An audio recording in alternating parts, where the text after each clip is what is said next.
विद्यार्थी मित्रांनो, आज पुन्हा एकदा मी तुमच्या भेटीस आलो आहे आपला इतिहास विषय घेऊन. शाळा बंद शिक्षण सुरू या प्रकल्पाअंतर्गत आपण शिक्षण सुरूच ठेवलं आणि सुरूच राहणार. भले शाळा बंद किती काळ राहतील सांगता येत नाही, परंतु आपण मात्र शिक्षणात अजिबात खंड करायचा नाही. आपण हा वसाच घेतलेला आहे आणि या अंतर्गत आपण आज इतिहासाचा हा पाठ शिकणार आहोत. तरी सर्वांचं मनापासून सहर्ष स्वागत. विद्यार्थी मित्रांनो, अगदी सुरुवातीलाच आपण एक जाणून घ्या की हे पाठ जे आहेत अत्यंत महत्वाचे आहे. त्यातला एकही तुम्ही कोणताही वगळू नका. अगदी प्रत्येक पाठ तुम्ही मनापासून पाहायचा आहे. तर आपण सुरुवात करूया आपल्या पाठाला.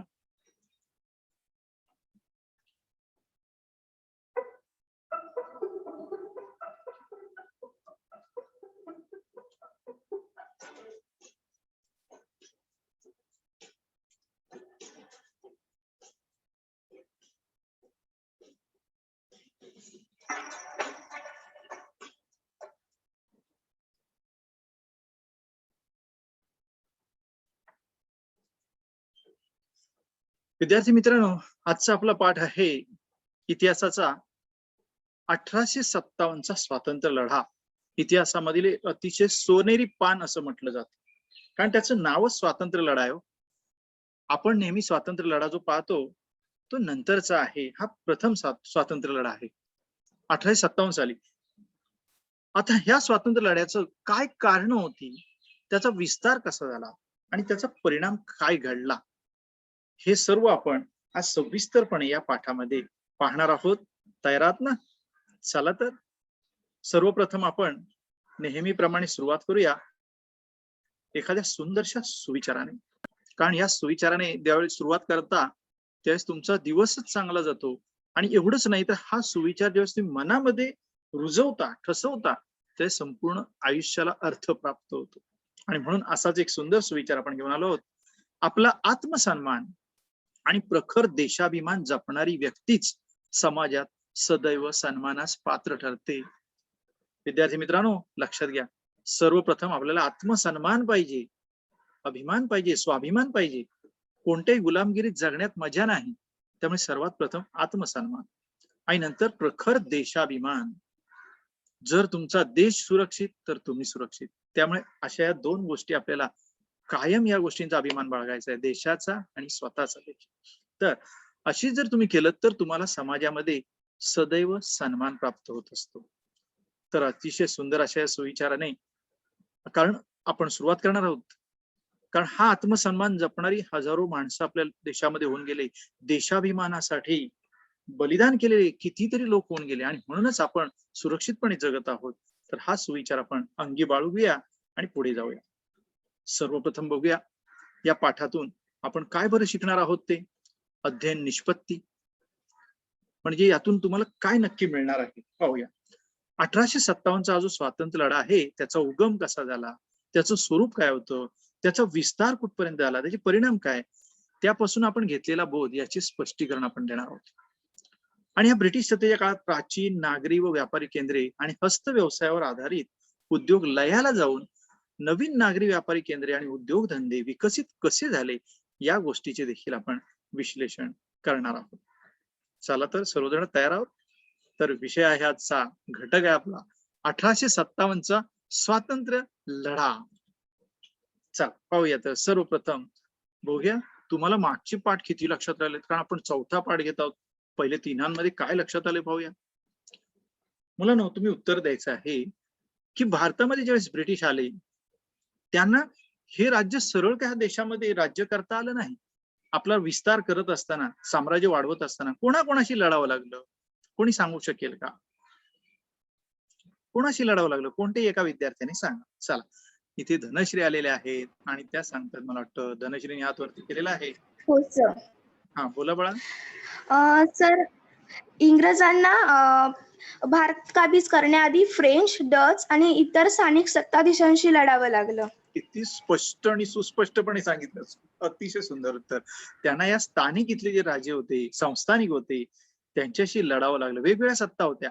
मग त्याच्यामध्ये मराठ्यांची 3 युद्ध करावी लागली. म्हैसूरमध्ये हैदर अली आणि टिपू सुलतान यांच्याशी 3 युद्ध करावी लागली. शिखांशी 3 युद्ध करावी लागली. कर्नाटकची युद्ध म्हणून फ्रेंचांशी 3 युद्ध करावी लागली. म्हणजे सहज नाही, सगळ्यांशी लढून त्यांनी हा सगळा साम्राज्य विस्तार केला. आणि त्याच्यानंतर एक एक एक एक त्यांचे करून गव्हर्नर्स आले. ह्या गव्हर्नर्सनी अतिशय कमी काळामध्ये संपूर्ण देश, त्यांचा स्वतःचा देश एवढासाठीच बरोबर, परंतु भारत एक खंडप्राय देशावरला पूर्णतः जिंकायचं, त्यावर आपलं राज्य स्थापन करायचं, आणि ते पण कमीत कमी कालावधी. आणि तसं त्यांनी केलं. 1757 मध्ये आपण बघितलं की प्लासीची लढाई झाली, तिथपासून 1857 किती वर्ष झाली? 100 वर्ष. या 100 वर्षामध्ये त्यांनी संपूर्ण देश काबीज करण्याचं धोरण अवलंबलं आणि तसा साम्राज्य विस्तार केला.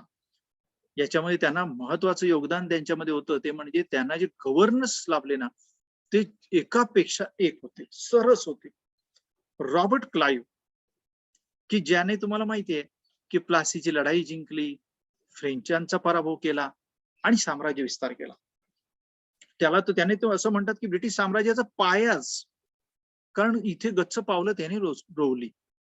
त्याच्यानंतर वॉरन हेस्टिंग्स याने या देशामध्ये एवढी लयलूट करायला सुरुवात केली की त्यामुळे ब्रिटनला खरोखरच या भारतामध्ये आणखीन बरंच काही आपल्याला करता येईल अशी आशा निर्माण झाली.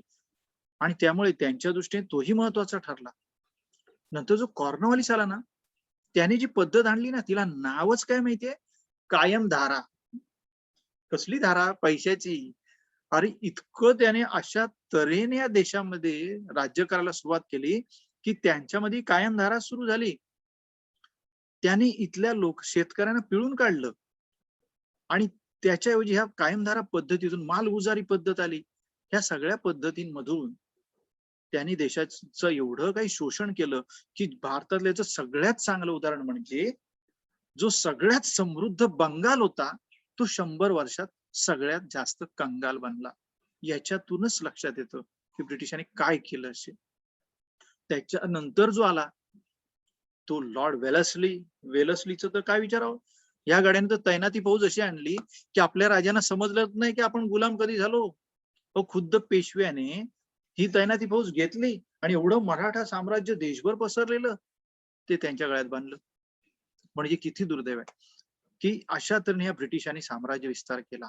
आणि ज्यावेळेस हा साम्राज्य विस्तार केला तसं हळूहळू लक्षात आलं लोकांच्या की आपण नकळतपणे गुलाम झालो आहोत, आपल्यावरती ब्रिटिशांची सत्ता आलेली आहे आणि आता काहीतरी करावं लागेल.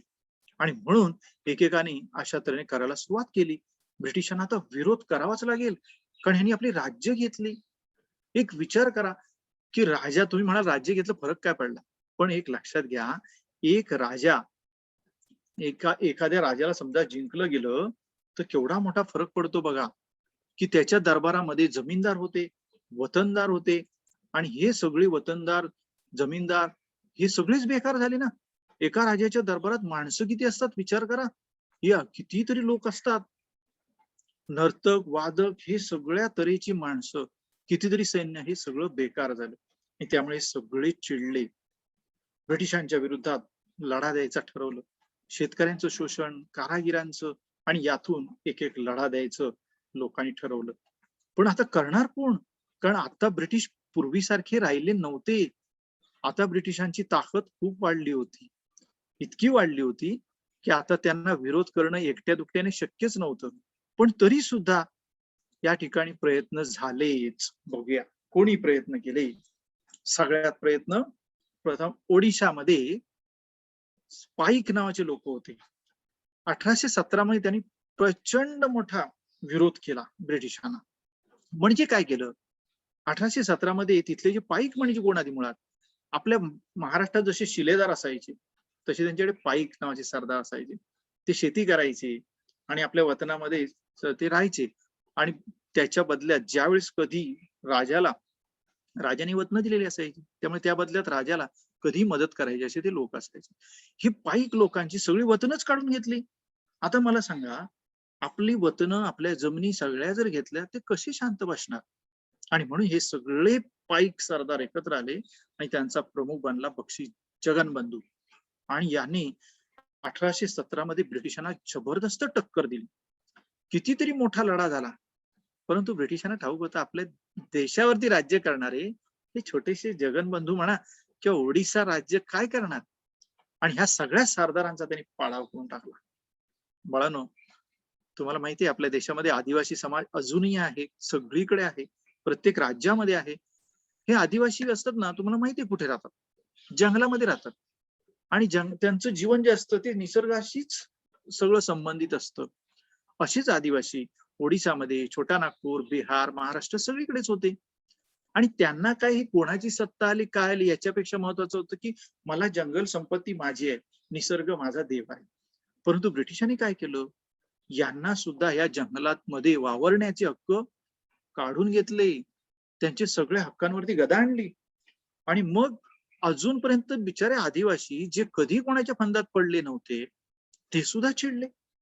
आणि अशा वेळेस ओडिशामध्ये जे आदिवासी होते त्यांना गोंड म्हणतात. हे गोंड आदिवासी जे होते ते तडफेने उभे राहिले ब्रिटिशांच्या विरुद्धात आणि त्यांनी देखील लढा दिला. पण आता त्या आदिवासींकडे शस्त्र ती काय असणार, पण तरी सुद्धा ते लढले, परंतु ब्रिटिशांनी त्यांचाही पाडाव केला. तसेच आदिवासी छोटा नागपूर, बिहारमध्ये कोलाम नावाचे होते, बिहारमध्ये संथाल नावाचे होते. या सगळ्यांनी प्रखर लढा देण्याचा प्रयत्न केला, परंतु हे सगळे आदिवासी हरत गेले, कारण ब्रिटिशांची ताकद फार मोठी होती, त्यांची शस्त्र जबरदस्त होती. आता ही एक व्यक्ती बघा, कदाचित तुम्ही फोटो पाहिला नसेल ना तर नक्की पहा, कारण सर हे ना 4थी की 5वी मध्ये हा धडा होता बिरसा धडाच आहे. मुंडा. अरे वा, अभिनंदन बाळा, तुझ्या अजून लक्षात आहे. 4थी की 5वी मध्ये बिरसा मुंडा होते, आपल्याला भेटून गेले, बरोबर की नाही? खूप माहिती, पूर्ण धडा पूर्ण पाहिलात, पाठ पाहिलात.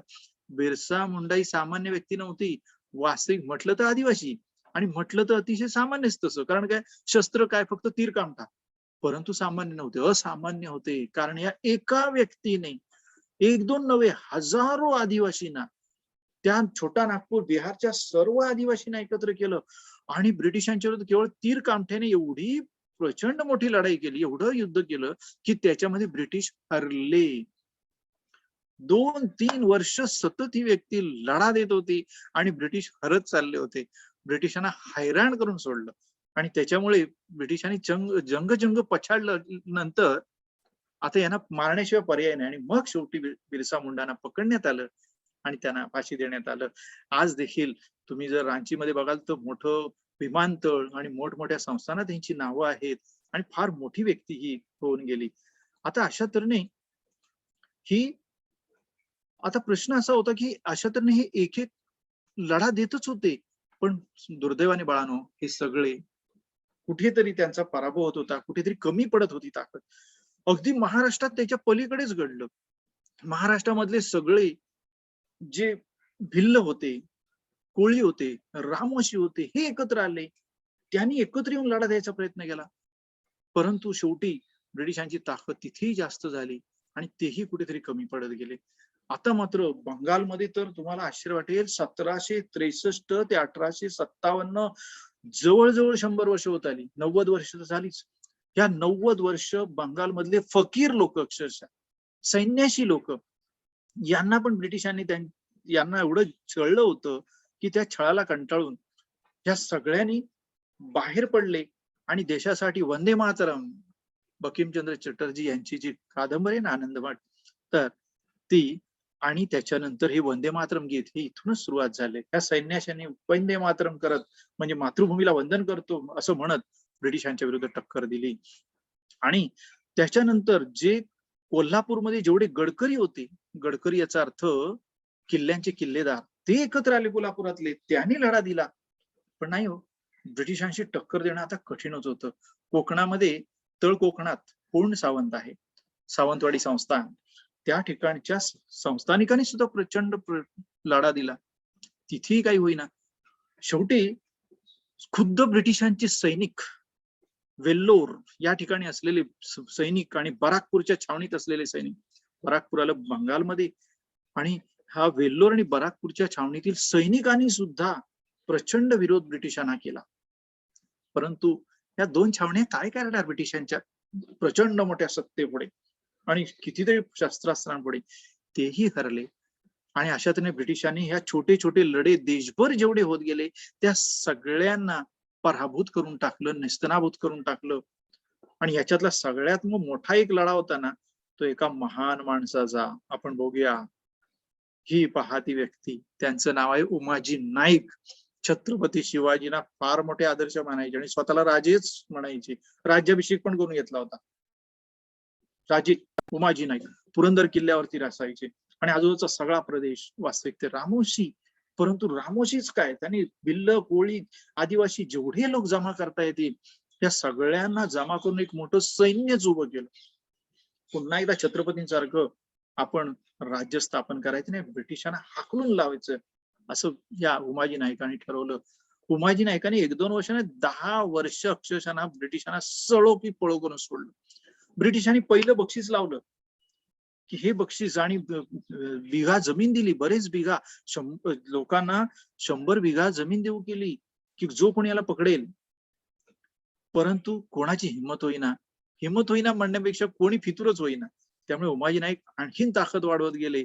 मग ब्रिटिशांनी 2ऱ्या-3ऱ्या वेळेला खूप प्रयत्न केले, परंतु उमाजी नाईक शेवटपर्यंत ब्रिटिशांशी लढा देत राहिले.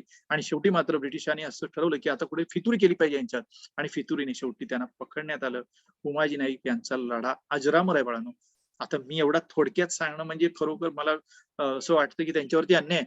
त्यामुळे तुम्ही मात्र हे करायचं, उमाजी नाईकांचा हा स्वातंत्र्य लढा नक्की वाचा तुम्ही. त्यांनी जो प्रखर लढा दिला, ब्रिटिश अक्षरशः जेरीस आले, हताश झाले आणि शेवटी त्या उमाजी नाईकांना फाशी देण्यात आलं, त्यांना देखील ठार करण्यात आलं. अशा तऱ्हेने हे पहा, सगळे उठाव ब्रिटिशांनी चिरडून टाकले. उमाजी नाईकांसारखा एवढा मोठा नेता असताना सुद्धा उठाव चिरडून टाकले. आता प्रश्न असा आहे बाळांनो की हे सगळं असं जे घडलं उमाजी नाईकांच्या बाबतीत, बिरसा मुंडांच्या बाबतीत, सगळ्या आदिवासी, कोळी, भिल्ल, हे सगळे एवढे चिडले का? चिडले ब्रिटिशांनी असं काय केलं? एवढा मोठा अन्याय काय केला? पाहायला पाहिजे. तसं म्हटलं तर ब्रिटिशांनी सुधारणा केल्या ना, रेल्वे आणली, रस्ते आणल्या, बंदर आणली, पोस्ट आणलं, तार आणलं, असं आपण सांगतो ना. मग का बरं लोक चिडले एवढ्या सुधारणा केल्यावर? कारण बघूया आपण. 1857चा हा जो स्वातंत्र्य लढा आहे त्याची कारण आपण पाहणार आहोत. नवीन व्यवस्था ब्रिटिशांनी आणली, गावगाड्यात बदल केला. हा तुम्ही म्हणाल म्हणजे काय केलं? आता गावगाड्यात बदल केला किंवा नवीन व्यवस्था आणली म्हणजे काय केलं?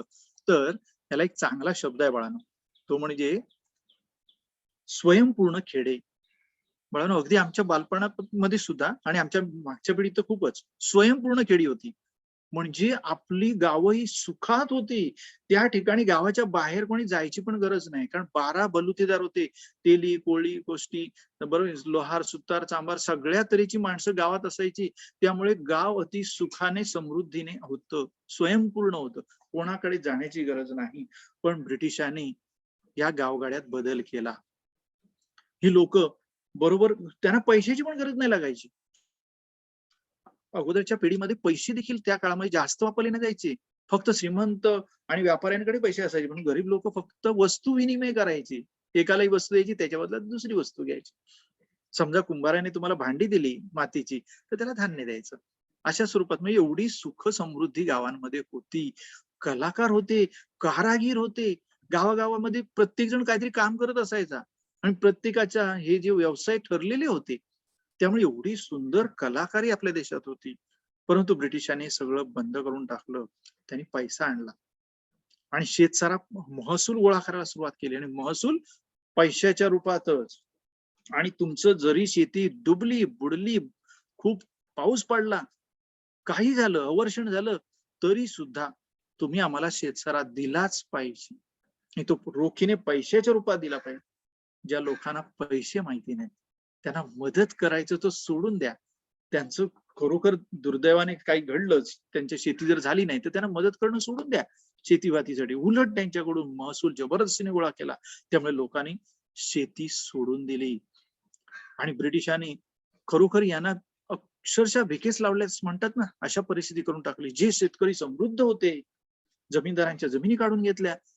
आणि याच्या उलट ब्रिटिशांनी शहरांमध्ये स्वतःचे कारखाने सुरू केले.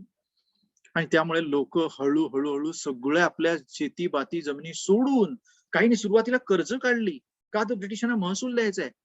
मग शेवटी तेही सोडून दिलं, कारण पुरत नाही, काही उरत नाही, आणि म्हणून लोकांनी सगळं सोडलं आणि ही शेतीबाती सोडून लोक शहरांमध्ये आली.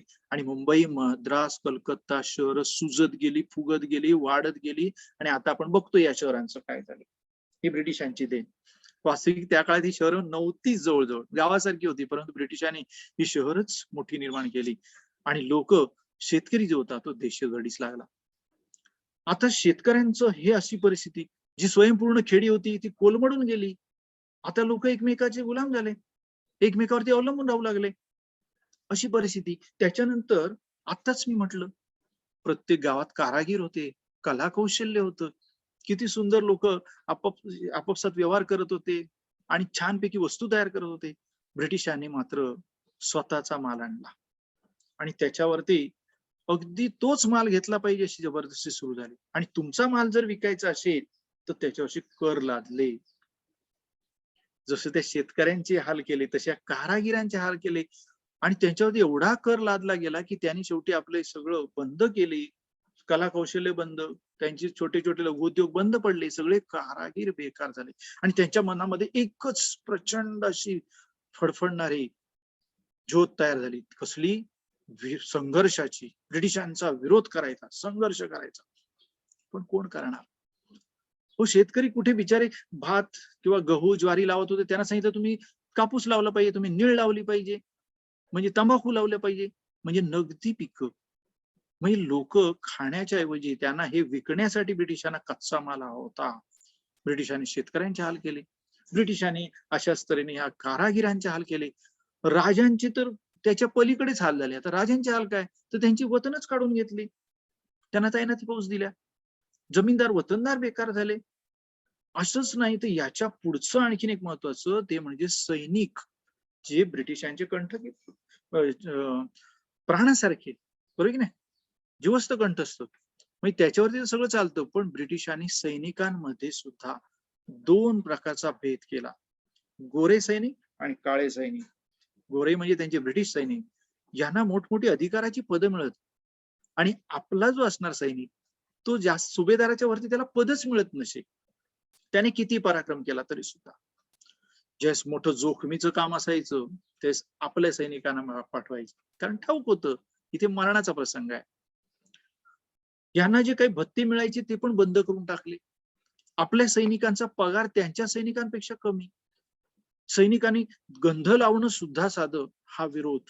त्यामुळे सैनिक खवळले होते, चवताळले होते की हा किती अन्याय सहन करायचं, जे काही करायचं ते ब्रिटिश म्हणतील तसंच करायचं. आणि बाजूचा गोरा सैनिक तो पराक्रम करत नाही तरी त्याला पगार जास्त, त्याला बढती मिळते, कसं सहन करणार? त्यामुळे सैनिक देखील चिडले. त्याच्यानंतर सामाजिक देखील कारणं होती. काय बरं सामाजिक कारण असतील? की या ठिकाणी ब्रिटिशांनी नवीन सुधारणा आणल्या, ते तुम्हाला ठाऊकच आहे. आणि त्या सुधारणा अशा होत्या की त्याच्यामध्ये त्याने सतीबंदी केली. ती तुम्हाला ठाऊक आहे की पुरुष मरण पावल्यानंतर त्याच्यानंतर त्याची पत्नी ही सती जात असे, तिला देखील मरावं लागत असे. त्याच कारणावरती सतीबंदी केली, केशवपन केलं, स्त्रियांना शिक्षण.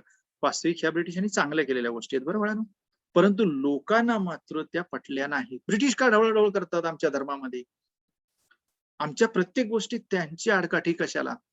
लोकांना सुरुवातीला माहिती आहे की आपल्या स्वतः सावित्रीबाईंनी ज्यावेळी शाळा काढली तेव्हा देखील लोकांनी स्वतःच्या सावित्रीबाईंनाच विरोध केला. सावित्रीबाई ते आपल्या होत्या. मग इथे तर ब्रिटिशांनी केल्यानंतर लोक एवढी चिडले की ब्रिटिश का बरं हे सगळं करता, आणि त्या लोकांनाही सवय झाली होती असं जगण्याची. त्यामुळे ब्रिटिशांनी केलेल्या सामाजिक सुधारणांचा सुद्धा प्रचंड विरोध झाला आणि लोक भयंकर चिडले ब्रिटिशांच्या विरोधात. आता बघा, शेतकरी चिडले, कारागीर चिडले, सैनिक चिडले, आणि आता तर सगळी सामान्य जनता सुद्धा चिडली. आदिवासी वगैरे हे जे आहेत ते तर अगोदरच चिडले होते. मग आता राहिलं कोण? आता शेवटी तसं म्हटलं तर या सगळ्यामुळे एक देशात काय पसरलं होतं, तर प्रचंड असंतोष. असा असंतोष की त्याचा कधी स्फोट होईल, कधी त्याचा उठावात रूपांतर होईल सांगता येत नाही. आणि प्रत्येकाला वाटत होतं की आता ब्रिटिशांना हाकलणं गरजेचं आहे, स्वातंत्र्य मिळवणं गरजेचं आहे. पण करायचं कोण? आणि अशा वेळेस भारतामध्ये नवीन गव्हर्नर आला, तो म्हणजे लॉर्ड डलहौसी. हा हौसीच कलाकार होता, कारण त्याने खूप सुधारणा केल्या बरं. परंतु त्याला हेही बघवेना की इथे 600 संस्थानिक किंवा राजे आहेत. राजे महाराजे संस्थानिक किती आहेत? 600. वास्तविक हे सगळे पूर्वापार होतेच नाही ते. पण ब्रिटिशांना तेही बघवेना. त्यांच्या दरबारात ब्रिटिशांचं सैन्य होतं, तैनाती फौज होती. पण डलहौसीला वाटे हे कोणीच नको. वास्तविक हे सगळीकडे अशी परिस्थिती होती की ब्रिटिशच सरकार चालवत होतं. हे राजे केवळ नावापुरते होते. त्यांना पेन्शन दिलेली होती, त्यांना तनखे दिलेले होते आणि त्यांना नावापुरते बसवले होते. प्रत्यक्षात सैन्य सगळं तैनाती फौज त्यांच्या दरबारात नव्हतं. पण लॉर्ड डलहौसीला तेही पटेना. तो म्हणाला कोणताच राजाही नको, फक्त ब्रिटिशांचं शासन असं. आणि म्हणून त्याने सांगितलं की यापुढे ज्या राजाला मुलगा नसेल तर ते राज्य आमचं. सगळे आश्चर्यात पडले. एक विचार करा, कोणाच्या घरी मुलगा नसेल तर दुसरा कोणी म्हणू शकतो का हे राज्य माझं, आता हे घर माझं, तुला मुलगा नाही म्हणून? राजाने विचार केला, अरे मुलगा नसेल, मला भाऊ आहे ना, मला बहीण आहे ना, मला मुलगी आहे ना, किंवा माझे नातेवाईक आहेत ना, आम्ही बघू ना. पण नाही, डलहौसीने सरळ सांगितलं मुलगा नसेल तर राज्य खालसा. मग राजाने एक युक्ती काढली. सगळ्या राजांना ज्यांना कोणाला मुलं नव्हती त्यांनी पटापट दत्तक घेतले मुलगे आणि सरळ त्याचं दत्तक विधान करून टाकलं. म्हणजे आजपासून हा माझा मुलगा, अशा त्याने अगदी धार्मिक पद्धतीने विधी करून टाकले. त्यावेळेस त्याने कायदाच आणला, दत्तक विधान नामंजूर. म्हणजे ज्याला स्वतःचा मुलगा नाही त्याचा दत्तक मुलगा सुद्धा खरा मानला जाणार नाही, सगळी राज्य घेऊन टाका. आणि ह्याने सगळ्या राज्यांची खालसा करून टाकली, सगळी राज्य. झाशी, संबळपूर, नागपूर, सातारा, कितीतरी राज्य त्याने एका फटक्यात सगळी खाली केली आणि सगळी राज्य ब्रिटिशांच्या ताब्यात घेतली. हे राजांना सगळ्या काढून टाकले. हे राजे जाणार कुठे? त्यांना मुलगा नाही म्हणून का त्याने आता संन्यास घ्यायचा? किती आश्चर्य, केवढा प्रचंड अन्याय. आणि हा अन्याय झाला बाळांनो. झाशीच्या राणीने स्वतःच एक छोटस बाळ तिने घेतलं आणि दत्तक घेऊन ती गादीवरती बसली. नाही, चालणार नाही, हे राज्य चालणार नाही. झाशी राणीला सांगितलं खालसा करा.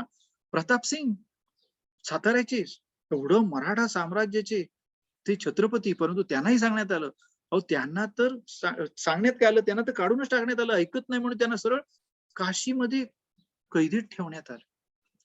अटकेपार झेंडे लावणारे, कटक टू अटक, कटक पासून अटक पर्यंत मराठा साम्राज्य निर्माण करणारा पेशवा, त्याला बिठूर मध्ये ठेवण्यात आलं उत्तर भारतात. आणि त्याचं सगळं राज्य खालसा करण्यात आलं. विचार करा, राजे किती चिडले असतील, म्हणजे किती अन्याय करायचा. मग त्यावेळेस नंतर मात्र नानासाहेबांसारखे, नानासाहेब कोण, दुसऱ्या बाजीरावाचा मुलगा, त्यांनी सांगितलं निदान आमची राज्य घेतली, एवढं प्रचंड साम्राज्य घेतलं, निदान आम्हाला, आता आम्ही बेकार झालो ना आमची राज्य घेतल्यानंतर, तनखा तरी द्या, काहीतरी द्या. परंतु ब्रिटिशांनी या संपूर्ण दत्तक विधान नामंजूर मध्ये सगळं बंद करून टाकलं. आणि परिणाम काय झाला तर 1857चा प्रचंड उठाव. आणि मग हा उठाव, याचा अर्थ काय झालं नक्की पहा. या ठिकाणी सरळ आता सगळ्यांनी असं ठरवलं की आता लढा द्यायचा, प्रचंड लढा द्यायचा. आणि तो लढा कसा असेल तो पहा. हे पहा, या लढ्याला आता सुरुवात करायची असं ठरलं. आणि सर्वप्रथम हा रंगो बापूजी जो आहे छत्रपतींचा हा कारभारी आहे, तो इंग्लंडला गेला. आणि इंग्लंडमध्ये गेल्यानंतर त्याने इंग्रजी शिकला आणि ब्रिटिशांच्या पुढे आर्जव केले की आमच्या छत्रपतीला गादीवर बसवा, निदान त्याला तनखा, त्याला तुरुंगात तरी निदान ठेवू नका.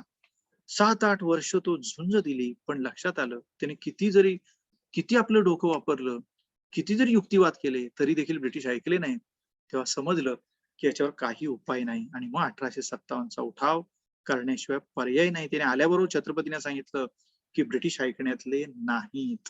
असंच नानासाहेबांच्या बाबतीतही घडलंय. त्यांनी वकील पाठवला, तोही हात हलवत परत आला. मग ह्या सगळ्यांनी ठरवलं, हे पहा, यातले हे नानासाहेब पेशवे, हे शेवटचे पेशवे, यांनी ठरवलं आता काहीतरी करावं लागेल. त्यांच्याबरोबर झाशीची राणी म्हणजे लक्ष्मीबाई आणि या नानासाहेबांचा सेनापती तात्या टोपे, या तिघांनी एक धाडसी निर्णय घेतला. ते म्हणजे उठाव करायचा, प्रचंड उठाव करायचा. एकाच वेळेस संपूर्ण देशात रान पेटवायचं आणि ब्रिटिशांना हरवायचं, हाकलून लावायचं आणि कायमचं या देशातून त्यांना आपल्या देशात पाठवून द्यायचे, असं ठरवण्यात आलं. पण आता हे करणार कसं? काहीच समजेना कोणी करायचं कसं करायचं. नानासाहेबांनी सगळ्यांची भेट घेतली आणि नानासाहेब या सगळ्यांना भेटत गेले, वेगवेगळ्या राजांना भेटले आणि म्हणाले असं काहीतरी आपल्याला करायचं की एकाच दिवशी उठावाची तारीख ठरवायची. आता सुरुवातीचे उठाव आपण पाहिले, कोळी, भिल्ल, रामोशी सगळ्यांचे.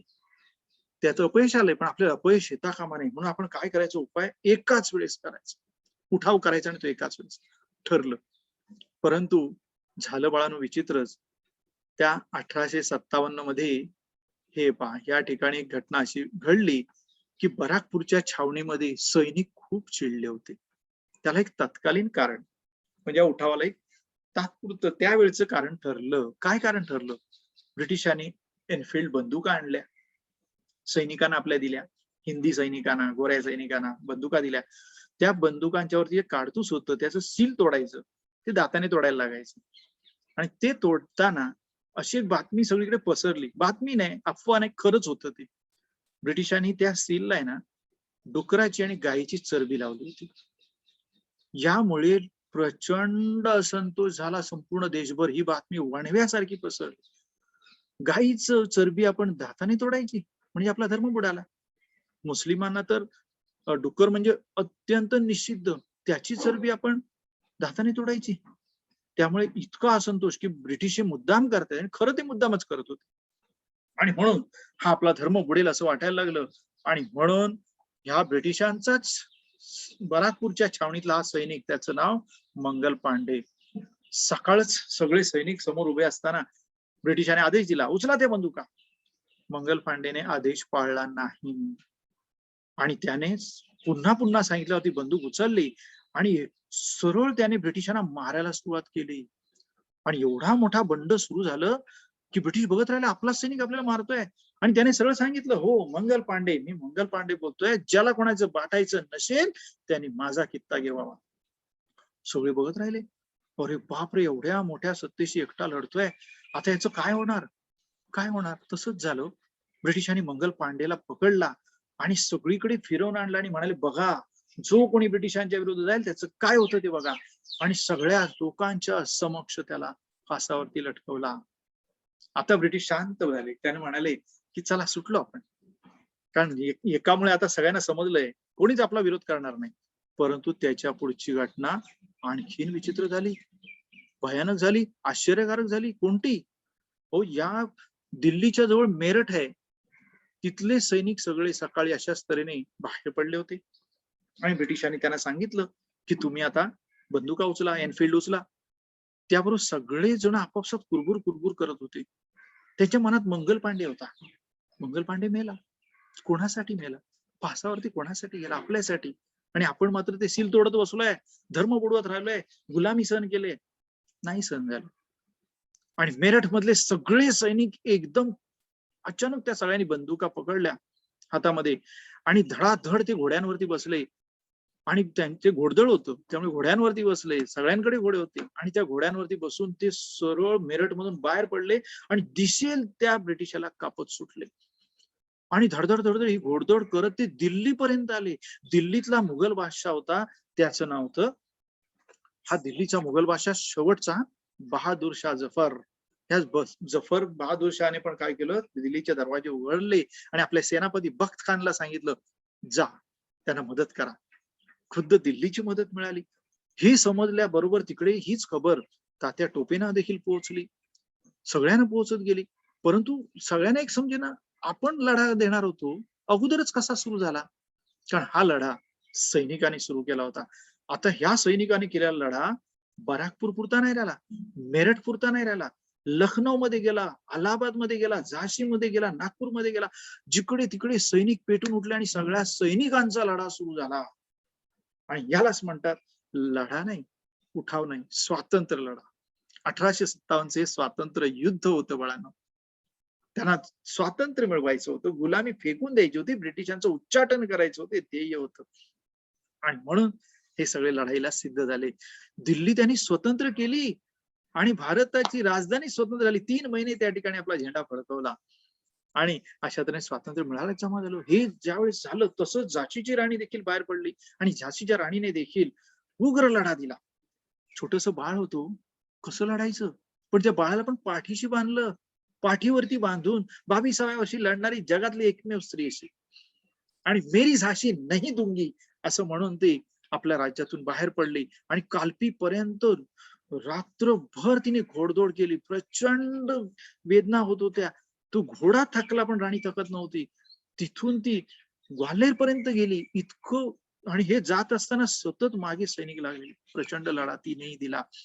त्याबरोबर कानपूर मधून नानासाहेब बाहेर पडले.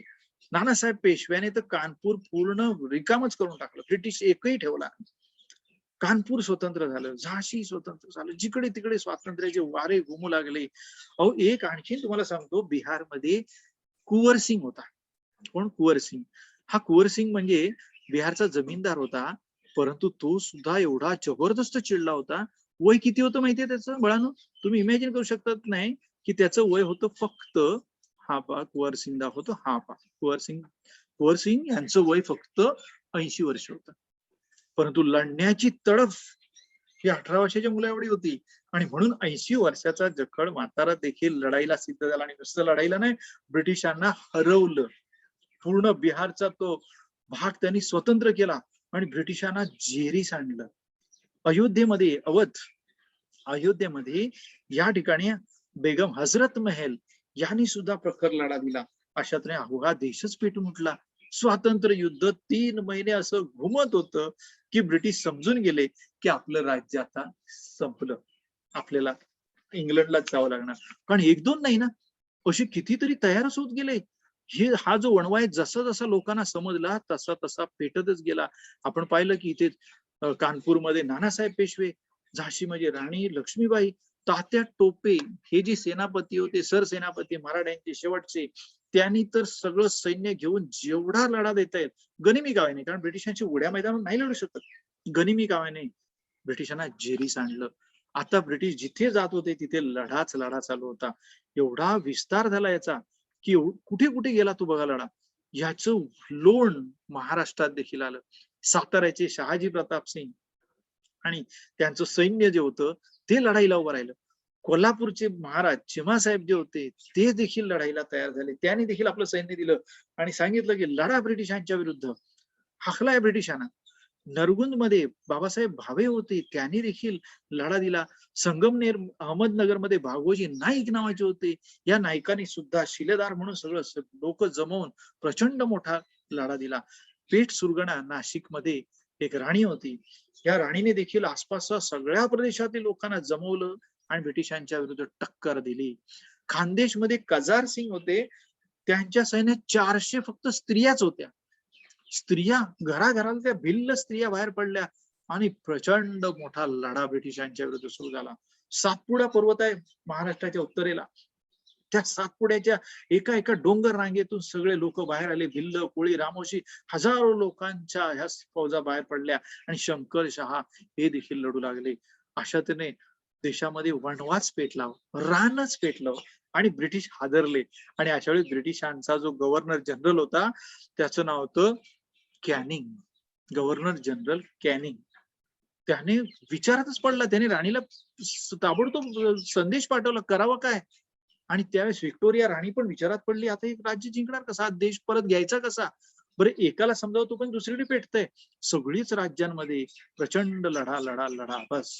आणि प्रखर लढा हा पा कुठे कुठे होता हे दिसतंय. बराकपूर मधून जी आग सुरुवात झाली ती त्या मेरठ मध्ये पोहोचली. दिसतंय मेरठ, हे मी बाण दाखवलेत पावळानो.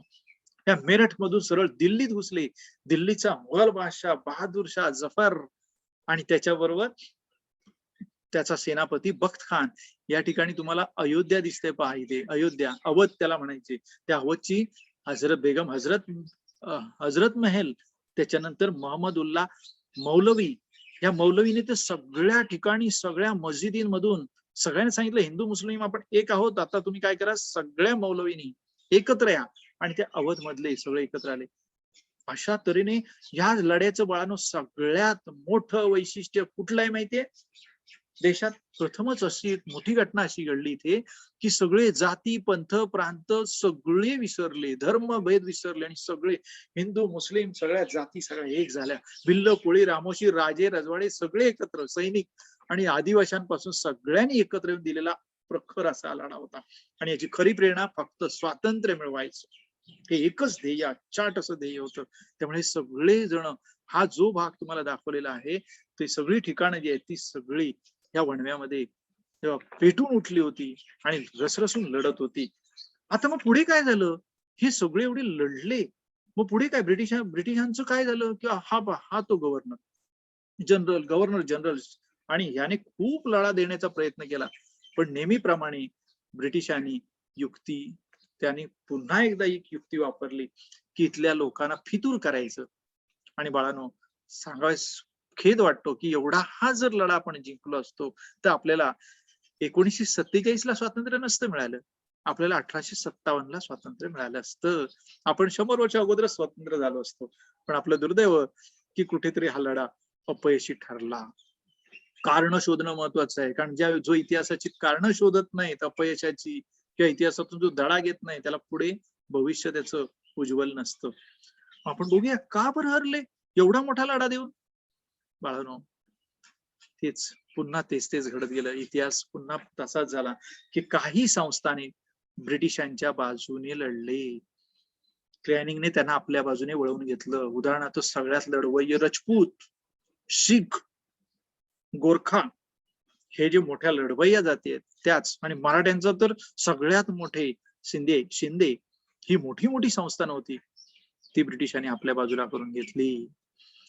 त्यामुळे मोठी ताकद होती ती ब्रिटिशांच्या बाजूने वळली. दुसरं कारण होतं, ब्रिटिशांकडे दळणवळण एवढं चांगलं होतं की त्यांनी ब्रह्मदेशातून पण सैन्य इथे आणलं. त्यानंतर आपले लोक ढाल तलवार जे काय मिळेल ते घेऊन लढत होते, परंतु ब्रिटिशांकडे होत्या आधुनिक अशा बंदुका. भले सैन्य कमी असेल तरी त्यांच्याकडे बंदुका होत्या. आणखीन त्यांच्याकडे एकापेक्षा एक मोठे मोठे अधिकारी होते. या जोरावर त्यांनी जिंकलं. एवढंच नाही तर आणखीनही त्यांच्याकडे संपर्क साधनं होती. आणि सगळ्यात दुर्दैव की आपल्या बाबतीत इथे काय बरं चूक झाली असेल तर ह्या सगळ्यांना एकत्र आणणं कठीण झालं होतं. त्या काळामध्ये फोन नव्हते, मोबाईल्स तर नव्हते. त्यामुळे काही एकमेकांना काय चाललंय याचा पत्ता लागत नव्हता. सैनिक का लढतायत हेही समजत नव्हतं. राजे लढत होते, सैनिक लढत होते, पण आपोपसात कुठेही त्यांचं एकच नेतृत्व असं नव्हतं. बरं, हा स्वातंत्र्य मिळून पुढे कोण राष्ट्रपती बनणार किंवा काय कोण करणार याचं देखील पुढे काही ठरलेलं नव्हतं. आणि त्याच्यामुळे कुठेतरी हे कमी पडल्यामुळे हा लढा ब्रिटिशांच्या फायद्यात पडला. आणि ब्रिटिशांनी मात्र ह्या कॅनिंगने, इंग्लिश शब्द आहे प्लॅनिंग, ह्या कॅनिंगचं एवढं उत्कृष्ट प्लॅनिंग त्याने केलं आणि त्याने हा लढा मोडून काढायला सुरुवात केली. दिल्लीत आला. दिल्लीमध्ये तो इतकं रणकंदन माजलं. झाशीच्या राणीला ठार मारण्यात आलं. सरदार कुंवर सिंग इतका लढला, त्याला ठार करण्यात आलं. इतकंच नाही, या सगळ्यांना बहुतेकांना ठार मारण्यात आलं. मोहम्मद उल्लाला मारण्यात आलं. नानासाहेब पेशवे, बेगम हजरत महल कायमच्या आपला देश सोडून नेपाळमध्ये निघून गेला. त्यांची पाठलाग करण्यात आली. कसेबसे त्यांनी जीव वाचवले. आणि अशा तऱ्हेने आणि सैनिक 1,00,000 सैनिकांना जवळजवळ ठार करण्यात आलं. लाखो सैनिक सगळे जेवढे विरोधात गेले ते खतम. आणि ब्रिटिशांनी अशी दहशत पसरवली की पुढे किमान 100 वर्ष तरी स्वातंत्र्य, वंदे मातरम असला शब्द, भारत माता असला शब्दही तुमच्या तोंडात येणार नाही, एवढी प्रचंड दहशत ब्रिटिशांनी पसरवली. आणि मग स्वतः व्हिक्टोरिया राणी ही इतकी आनंदित झाली की तिने असं घोषित केले, मीच आता हिंदुस्थानात जाते आणि जरा लोकांशी बोलते. परंतु काही कारणास्तव ती येऊ शकली नाही. तिने 1858 मध्ये कायदा केला, 1858चा कायदा. आणि त्या कायद्यानुसार तिने जाहीर करून टाकलं. तिने एक युक्ती केली हो की हे सगळं झालं ना ते आमच्यामुळे नाही हो, त्यांच्यामुळे. कोण? ब्रिटिश ईस्ट इंडिया कंपनीने अन्याय केला, आम्ही नाही केला. ब्रिटिश ईस्ट इंडिया कंपनी राज्य करत होती, आम्ही नाही. म्हणजे ब्रिटिश सरकार नव्हतं करत. त्यामुळे तिने लोकांना थोडस शांत करण्यासाठी, आपण लहान मुलाला कसं उगी करतो तसं तिने लोकांना सांगितलं, आम्ही एक उपाय केलाय त्याच्यावरती, ही ब्रिटिश ईस्ट इंडिया कंपनी आजपासून बरखास्त करतो. आणि तिने ती कंपनी बंद करून टाकली. मी लोकांना थोडक्यात सांगितलं, बघा की ही कंपनी बंद झाली, तुमचा अन्याय आता दूर होईल. दुसरं तिने सांगितलं, गव्हर्नर जनरल ते पदच आम्ही काढून टाकतो. आतापासून व्हाईस रॉय, व्हाईस म्हणजे आवाज, रॉयचा आवाज, ब्रिटनचा आवाज, असा एकच तुम्हाला या ठिकाणी माणूस असेल, तो म्हणजे व्हाईस रॉय. नवीन व्हाईस रॉय नेमला कॅनिंगलाच. शेवटचा गव्हर्नर जनरल तोच होता आणि कॅनिंग पहिला व्हाईस रॉय बनला. नंतर तिने ह्या पलीकडे जाऊन सांगितलं की आता तुमच्यावर अन्याय होणार नाही, कारण कंपनीकडे नाही, आता आता आमच्याकडे शासन असेल. तुम्हाला लक्ष ठेवण्यासाठी, तुमचा राज्यकारभार चांगला चालण्यासाठी आम्ही आमच्या शासनामध्ये एक भारत मंत्री ठेवणार आहोत. आमच्या मंत्रिमंडळात एक वेगळा मंत्री असेल, भारत मंत्री. ते नवीन पद तयार केले. अशा तऱ्हेने तिने थोडक्यात मी पानं पुसली हो. आणि मग व्हिक्टोरियाचा जाहीरनामा वाचण्यात आला. त्या जाहीरनाम्यात तिने सांगितलं की सगळं कशामुळे झालं त्याचा आम्ही विचार केलाय आणि याच्या पुढे आम्ही ठरवलंय. एक, जात, धर्म, पंथ, प्रांत, भाषा याच्यानुसार तुमचा भेद केला जाणार नाही. सगळे इंग्रजांसमोर समान असतील. दुसरं, नोकरी देताना सुद्धा कोणताही भेदभाव केला जाणार नाही. तिसरी गोष्ट की तुम्ही चिडलात का? तुमची संस्थानं गेली ना, राजांची संस्थानं खालसा झाली. आता तुमची संस्थान तुम्हाला परत दिली जातील, तुमचे तनखे परत सुरू केले जातील. काय पाहिजे तुम्हाला? तुमचे तनखे मिळाले, सगळं मिळालं, बरोबर की नाही? त्यामुळे लोकांना थोडस खुश करण्यासाठी हिने सगळं केलं. एवढंच नाही तर तुमच्या आपापसात जो धार्मिक आम्ही हस्तक्षेप करत होतो तो देखील आम्ही बंद करू असं तिने सांगितलं. त्यामुळे लोकांना कुठेतरी शांत करण्यासाठी, पुन्हा असा उठाव होऊ नये यासाठी हा प्रयत्न तिचा केविलवाणा चालू होता. आता बघूया आपण तिने काय काय सांगितलं, काय काय केलं पहा. एक तर ईस्ट इंडिया कंपनीची राजवट संपवली, स्वतःचा जाहीरनामा आणला आणि नंतर तिसरं, या जाहीरनाम्यात आपण पाहिलं की काय काय सांगितलं की कोणताही भेदाभेद केला जाणार नाही. आता तिने केली भारतीय लष्कराची पुनर्रचना. आता ब्रिटिशांच्या लक्षात आलं आपण हा एवढा मोठा लढा, जवळजवळ हरतच आले होते ते ब्रिटिश. एवढा प्रखर लढा सगळ्यांनी म्हणून कसा दिला, काहीतरी त्यांचंही चुकलं होतं आणि म्हणून त्यांनी ती चूक दुरुस्त केली. त्यांनी काय केलं, त्यांच्या लष्करामध्ये हिंदी सैनिकांपेक्षा इंग्रजी सैनिक वाढवून टाकले. दुसरं असं केलं की मोक्याच्या ठिकाणी, मुख्य ठिकाणी त्यांनी आपले इंग्रज अधिकारीच ठेवून दिले.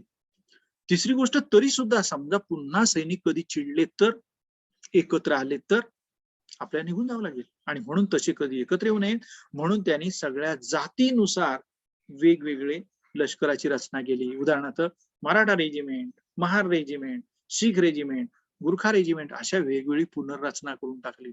आणि सगळ्यात महत्वाचं, ह्या लष्कराचा जो प्राण होता तो म्हणजे तोफा, त्या सगळा तोफखाना स्वतःच्या ताब्यात ठेवला. उद्या जर काय झालं तर तोफा आपल्या ताब्यात आहे, त्यामुळे आपण सहज जिंकू शकतो. असं केलं. धोरणात्मक बदल सुद्धा केले. धोरणात्मक बदलामध्ये त्यांनी सरळ सांगितलं की यापुढे तुम्ही सती प्रथा असो किंवा तुमचे धार्मिक काही प्रथा असतील, कशामध्ये आम्ही कुठेही हस्तक्षेप करणार नाही, असे सुद्धा बदल केले. आणि सगळ्यात त्यांनी हे सगळं केल्यानंतर लोकांना कुठेतरी त्यांना शांत करायचं होतं आणि अशा तऱ्हेने देशाला शांत करून टाकलं. शांत केलं म्हणजे प्रचंड मोठं एवढं भयानक युद्ध खेळले आणि या युद्धानंतर सगळे लोक शांत झाले आणि सगळ्यांना समजून गेलं की आता ब्रिटिशांच्या विरुद्ध उघड्या मैदानात किंवा शस्त्राने लढणं शक्य नाही. आणि म्हणून बाळांनो, पुढची 100 वर्ष तुम्हाला असं आढळून येईल की कोणीही शस्त्राने ब्रिटिशांच्या विरुद्ध लढणं शक्य झालं नाही, कारण ब्रिटिशांनी अशी तयारीच केली होती. त्यामुळे दुसरा स्वातंत्र्य लढ्यामध्ये तुम्हाला वेगळ्या तऱ्हेचा लढा दिसेल. गांधी, नेहरू, बरोबर की नाही, त्यानंतर सगळ्या तऱ्हेचे जे नेते आहेत, सुभाषचंद्र बोस, या सगळ्यांनी जे प्रयत्न केले ते वेगळे प्रयत्न दिसतील. परंतु ब्रिटिशांनी मात्र ही ताकद जी होती राजांची, ते परत राजे कधी उभे राहणार नाही, कुठेही सेनापती उभे राहणार नाही, सैन्य उभं राहणार नाही, अशी सगळी व्यवस्था केली. आणि सगळ्यात शेवटचं महत्वाचं केलं म्हणजे फोडा आणि राज्य करा. म्हणजे आपापसात सतत या लोकांमध्ये संघर्ष राहायला पाहिजे, त्यांची भांडणं आपापसात लागली पाहिजेत, जातीवरून भांडले पाहिजेत, ते भाषेवरून भांडले पाहिजेत, ते प्रांतावरून भांडले पाहिजेत, सगळ्यावरून, धर्मावरून आपापसात भांडले पाहिजेत. त्यामुळे हा संघर्ष जोपर्यंत राहील तोपर्यंत आपण सुखात राज्य करू हे त्यांना ठाऊक होतं आणि म्हणून त्यांनी फोडा आणि राज्य करा ही नीती अवलंबली. परंतु आपण काही कमी आहोत का? आम्हाला एकतेचं महत्व ठाऊक नाही का? गुलामगिरी कोणाला बी आहे. त्यामुळे आम्ही पण समजून गेलो की ब्रिटिशांनी सगळं मुद्दाम केलेलं आहे. आणि म्हणून सावरकरांनी, आमच्या सावरकरांनी काय केलं माहितीये, या ब्रिटिशांनी असं सांगितलं की हे जे लोक होते 1857च्या उठावात, हे सगळे बंडखोर होते, हे सगळे ब्रिटिशांच्या विरोधात गेले बंडखोर होते, त्याने उठाव करणारे होते. पण नाही, सावरकरांनी मात्र ह्या सगळ्यांचा इतिहास एकत्र केला आणि सगळ्यांना सांगितलं, सगळ्या देशामध्ये सांगितलं. एक पुस्तक त्यासाठी त्यांनी लिहिलं, 1857चं स्वातंत्र्य समर. आणि त्यामध्ये सांगितलं हे सगळे स्वातंत्र्य योद्धे होते, याला उठाव म्हणायचं नाही. बाळांनो, कित्येक वर्ष याला उठावच म्हटलं, त्याला बंड म्हटलं जातं. परंतु सावरकरांनी शब्द वापरला 1857चं स्वातंत्र्य समर. बरोबर. आणि अशा तऱ्हेने त्यांनी पुस्तक लिहिलं. आणि या पुस्तकामध्ये बाळांनो सगळ्यांची माहिती, झाशीची राणी कशी लढली, बरोबर की नाही, त्यानंतर आमचे नानासाहेब कसे लढले. अहो, हा तर आमचा तात्या टोपे तर हा उठाव संपल्यानंतर सुद्धा वेड्यासारखा लढत होता. सगळे हरले, फासावर गेले, धारातीर्थी गेले, परंतु तात्या टोपे मात्र शेवटपर्यंत झगडत राहिला. ब्रिटिशांनी त्यालाही पकडलं शेवटी फितुरीने आणि फासावर लटकवलं. या सगळ्यांचा इतिहास एकत्र करून अतिशय सुंदर शब्दामध्ये आणि यांचं प्रेरणास्त्रोत तयार करून 1857चं स्वातंत्र्य समर स्वातंत्र्यवीर सावरकरांनी लिहिलं. हे पुस्तक जर प्रसिद्ध झालं तर लोक पुन्हा चौताळतील, त्यांना पूर्ण प्रेरणा मिळेल, देशभक्त तयार होतील. या भीतीने ब्रिटिशांनी ताबडतोब हे पुस्तकच बंद करून टाकलं, त्याचं प्रकाशनच करायचं नाही ठरवलं. परंतु आपल्या लोकांनी हे पुस्तक घराघरातून बाळगायला सुरुवात केली. बाळांनो, खुद्द आपले नेताजी सुभाषचंद्र बोस यांनी सुद्धा या पुस्तकाबद्दल सांगितले, पुस्तक प्रत्येकाने वाचा.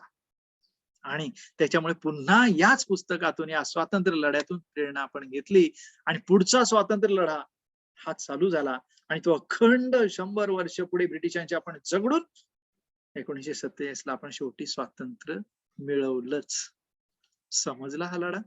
वास्तविक खूप मला असं वाटतं की अजून खूप तुमच्याशी बोलावं, खूप काही तुम्हाला सांगावं, परंतु वेळ कमी आहे.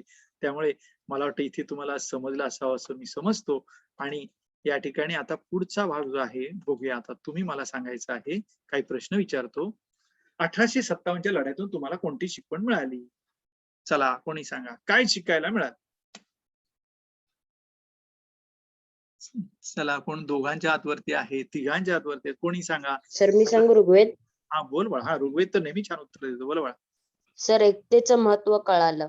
अरे वा. सर मी सांगू विशाखा. हा, विशाखा बोला. सर सर 1857च्या स्वातंत्र्य लढ्यामधून आज आपण शिकवण घेतली पाहिजे असे मला वाटले. देशासमोर आलेली कोणतीही समस्या आपण सर्वांनी एकत्र येऊन तोंड दिले पाहिजे. अरे वा, एकत्र आलं पाहिजे, अगदी एकत्र येऊन लढा दिला. सैन्यांची व्यवस्था, व्यवसाय, नोकऱ्या, शासन यंत्रणा इत्यादी ठीक आहे बाळा. हा, सर आता बघा. हा बाळा, पुढचं बघा. आता देशाची एकता आणि अखंडता टिकवून ठेवण्यासाठी, देशाची एकता आणि अखंडता टिकवून ठेवण्यासाठी आपल्याला कशा प्रकारे प्रयत्न करता येतील? मग आपण आता तुम्ही म्हणाल एकता टिकवली पाहिजे, अखंडता टिकवली पाहिजे, पण त्यासाठी आपल्याला काय करता येईल रे? तुम्ही काय वाटतं, काय करूया?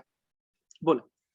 तर मला वाटते की नाही का आपण नाही का आपल्याला जे जाती धर्म भेद बस, अगदी मूळ मुद्द्यावरच हा मुलगा बोलला. बाळा, नाव कमी काय तुझं? करावे आणि बाळा, नाव काय? आणि आपण भारतीय आहे, सक्षम. हा, सक्षम. वा वा वा.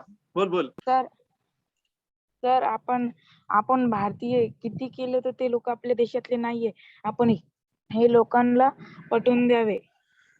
अगदी बरोबर. हे परकीयच आहेत आणि आपण मात्र भारतीय एक आहोत. आपण जाती धर्म पंथ भाषा वेगळं असलं तरी आपण भारतीय आहोत. ही एकता आपण टिकवून ठेवण्यासाठी हे सगळं गाडून टाकलं पाहिजे. जातीभेद धर्मभेद हे सगळं बाजूला ठेवून आपण भारतीय आहोत ही भावना रुजवली पाहिजे. सक्षमने किती सुंदर सांगितलं. अजून एखाद्याने कोणीतरी सांगा. चला, काय करता येईल? तुम्ही काय कराल? अखंडता टिकवायची. ती चूक जी जुन्या झाल्या इतिहास ते झाल्या, पण आता आपण दुरुस्त करू शकतो. हा, बोला. जे राजे त्यांच्या लालच्या ते जे ब्रिटिशांच्या त्यांनी आलं नाही पाहिजे त्यांच्या लालचामध्ये. आपल्या लोकांसोबतच मदत केली पाहिजे, त्यांच्यासोबत मिळून लढलं पाहिजे. अरे वा, हे पहा, याचं उत्तर थोडक्यात बघा किती सुंदर दिलं. सर, लालसा त्यावेळी- होता का म्हणे. जे एक मिनिट बाळा, जे कोणी परकीय येतील ते तुम्हाला लालूच दाखवतील, ते तुम्हाला फितूर करायचा प्रयत्न करतील. अशा वेळेस आपली खरी कसोटी असते. आपण एक राहून दाखवलं पाहिजे आणि त्यांना विरोध केला पाहिजे आणि आपण एक झालं पाहिजे. किती सुंदर उत्तर. पुढे बाळा, शेवटचं उत्तर. चला, बोला. सर त्यावेळी आपल्या मराठ्यांकडे काहीच हत्यार नव्हते म्हणून ते इंग्रजांवरती अवलंबून राहिले. म्हणून वास. आपला देश 100 वर्षापूर्वी स्वतंत्र नाही झाला. हा, अगदी बरोबर. याच्या उत्तराचा सुद्धा मतितार्थ किती सुंदर आहे बाळा. जर तुम्हाला परकीयांशी लढायचं असेल तर तुम्हाला पहिलं स्वतः सक्षम व्हावं लागेल. तुम्हाला शस्त्र सज्ज असलं पाहिजे. आणि म्हणून आपला आज देश माहितीये ना, अत्यंत शस्त्र सज्ज आहे, सुसज्ज आहे. आपले सैनिक कायम तयारीत आहेत. म्हणजे हे सुद्धा एक महत्वाचं उत्तर आहे की आपल्या देशाची एकता अखंडता टिकवण्यासाठी आपण सुसज्ज शस्त्रासहित मानसिक दृष्टीने देखील सुसज्ज असलं पाहिजे. फार सुंदर उत्तर बाळांनो आपण दिली. म्हणजे अपेक्षेपेक्षाही मला वाटतं फार सुंदर उत्तर आहे. 3-4 जे महत्वाचे मुद्दे उत्तर जे तुम्ही सांगितलेले आहेत. हा लढा आता तुम्हाला एवढंच सांगतो की आपण जे काय आता शिकलात ते फार तसं म्हटलं तर फारच थोडक्यात आहे, परंतु तुम्हाला हे सगळं काय करायचंय अजून 1 मिनिट बाळांनो. हा, तुम्ही हे सगळं वाचायचं आहे. हे पहा काय अभ्यास करायचा आहे. 1857 चे स्वातंत्र्य समर हे सावरकरांनी लिहिलेले पुस्तक स्वतः मिळवा आणि वाचा.